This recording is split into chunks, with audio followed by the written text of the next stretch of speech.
Welcome. I'm your friendly neighborhood attorney, Don Dennis. And whether your business operates out of a garage or you operate globally, my office can assist you. You know what? I think I want to go get something to eat at this new restaurant over in the marina. Before I go over there, though, I think I want to check out the reviews to see how good they are. Where's my phone address? Okay, let's see. Let me go online. I got this app I can check to see how restaurants are. I don't want to waste time driving over there. Okay, let's see here. Whoa. Uh-oh. It says 1 star. The food is horrible. Let me look for another. Oh, okay, what? 2 stars. The service is horrible here. Wow. The highest rating I see is 3 stars, and that was for pickup. Nah, I don't think I'm gonna go there. And just that quick. That's how businesses lose out on potential customers. Online reviews are the latest and the greatest way to find out how good a business is and whether or not you want to service that business. The typical phone call I get from business customers is like this. Counselor, a customer came into our business today, was unhappy with the service, and went online and started posting all types of negative things about us. They posted pictures. They said this waitress said this to them, or this customer service representative said that. They were unhappy, and then they made up a few things, but for the most part, they're just going off ranting and raving. So this is what I need you to do. Counselor, can you please prepare a contract that says, look, any customer we deal with in the future has to agree not to post anything negative about our company. Matter of fact, add to that, if they do post something negative, we can penalize them for $500 or $1,000. That should be enough to deter them. And the first thing I have to say is hold on a minute, because there's a few new laws on the books that you need to be aware of that can get you into a lot of trouble that you might not have even bargained for. Just so you know, if you post something online, or if a consumer posts something online about a business and the business doesn't like it, the outside companies like Yelp or other places don't have to automatically remove the comment. They're shielded by the Communications Decency Act. And as long as they don't edit it, promote it, produce it, or have anything to do with the wording of the comment, they're free, in most cases, from liability. So what often happens is businesses are stuck with these comments. And when you're stuck with these comments and other people start reading it, your revenue and profit can immediately and sometimes drastically decline in a rapid manner. Tonight we're going to discuss the Consumer Review Fairness Act that became law in December of 2016. Some people call it the National Yelp Bill, but once we get into it, you'll learn why. It's a little technical, but I'm going to try to break it down clause by clause so you understand exactly what you can and cannot do as a business. So in plain English, you cannot stop customers from making opinions on your product or service. You can't penalize people for giving a negative opinion, and you can't bury a non-disparagement clause in your non-negotiated form contracts. That's a mouthful. Now I'm going to talk about what the exact law says, and we're going to break down each clause. The first part is a form contract.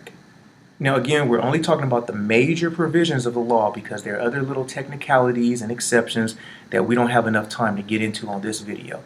But the major provisions are as follows. It refers to a form contract.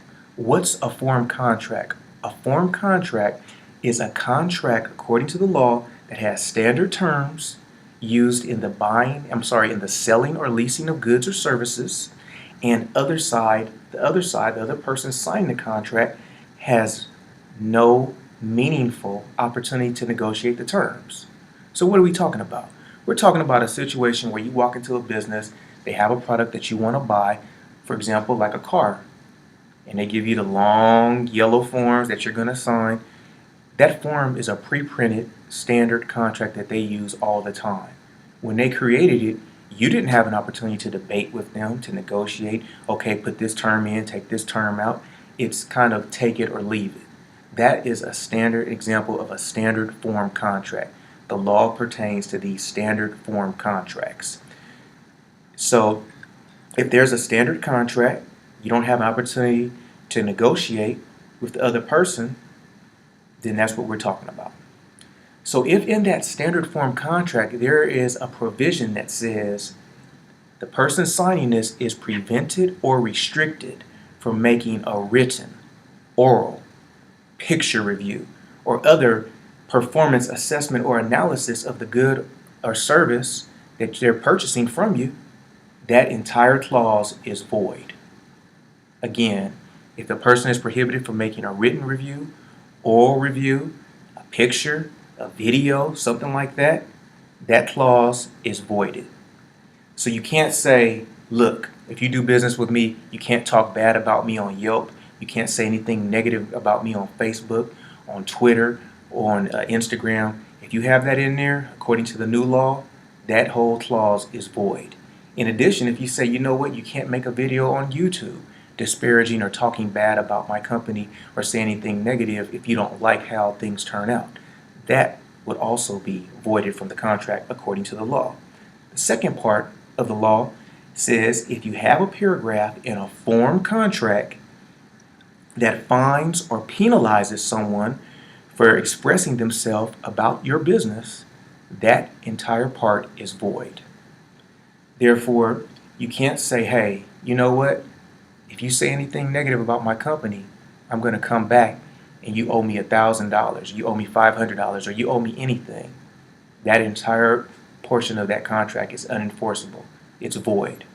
The last part is if you put in a form contract a portion, and I'll read you the law, that transfers or requires someone to transfer their intellectual property rights in review or feedback content, with the exception of a non-exclusive license to use the content in any otherwise lawful communications about such person or the goods or services provided, that clause is void. Now, what was all that? What did I just say? Basically, when you write something, you have a copyright ownership in it. As soon as you create something and write it down and express yourself, you have a copyright in it, a common law copyright, not unless you register it with the Copyright Office. So what businesses are seeking to do to get around the hassles of trying to take down comments are saying, look, okay, yeah, you wrote it and you own the copyright in it, but this paragraph right here, we're going to put in the contract that once you write it, you're transferring the ownership of your property to us. And if I own the comment you wrote, I can remove it myself. If I own the rights to the video you produced, I can take the video down from YouTube or Vimeo. If I own the rights to the picture you created where you made characters and you made them resemble my company, you made us look bad, I own the intellectual property to that and I can remove it and do with it as I please. And if I have that in a contract that I'm the only person that owns that, meaning it's my exclusive right to it, then that whole portion of the contract is void and unenforceable. So what can you do if you're a business? I mean, do you have any rights left? Yes, you do. You can still sue individuals that make false and defamatory comments about your company. You can still negotiate contracts that contain non-disparagement clauses, and you can still prohibit people from publishing your trade secrets, financial information about your business, or medical files or other issues that might be proprietary and very sensitive matters that come about because of the interaction that you're going to have with someone. So you do have rights. Now, if you violate this, or if a business violates this rule, who's going to come after you? The Federal Trade Commission. The Federal Trade Commission is tasked with enforcing and going after businesses that exhibit unfair and deceptive trade practices. And what they do is they'll do an investigation, and if they find that you violated this, they will fine you, or they can fine you, and then make you take certain corrective action to get back in line and compliance, and then they'll publish their settlement. And their settlement will go under their enforcement actions with you right on their website. So you thought you had a lot of attention when it was just on a small app or a smaller website, but once it's on the federal website, everyone has access to it. So think very carefully before you start trying to prohibit people. Now, this law, although it's new on a national basis, it has been in existence here in California for quite a while. Here we call it the Yelp Bill. And if in California you prohibit citizens from being able to make comments, the first time you can be liable for up to $2,500 for violating the law. The second time, up to $5,000. And if they find that you did it intentionally or on purpose, you're prohibiting people from being able to talk and make comments and express themselves about your business, you can be liable or responsible for up to $10,000. Maryland has a similar law. They call it the common way they call it is the right to Yelp law. So be very careful, because you could be sued and prosecuted at both the federal and the state level based on a simple phrase in a contract that you put. Don't go crazy over a crazy customer. If you're doing good work and someone has a negative experience, then it might be an isolated incident. Encourage your new customers that are happy with your company to express themselves on the same websites, and that way the good will outweigh the bad. In addition, if you receive a negative comment, consider responding to the customer. Oftentimes, these review websites allow businesses to respond and tell their side of the story. You don't have to go in depth, but you may choose to apologize, or you may choose to discuss whatever corrective action that you took to address the situation, offer a credit, or some other form of action. Lastly, your business may be on the right track, but without the proper guidance and direction, you could be on the wrong train. To prevent that from happening, before you take any chances, contact my office in advance. I rest my case.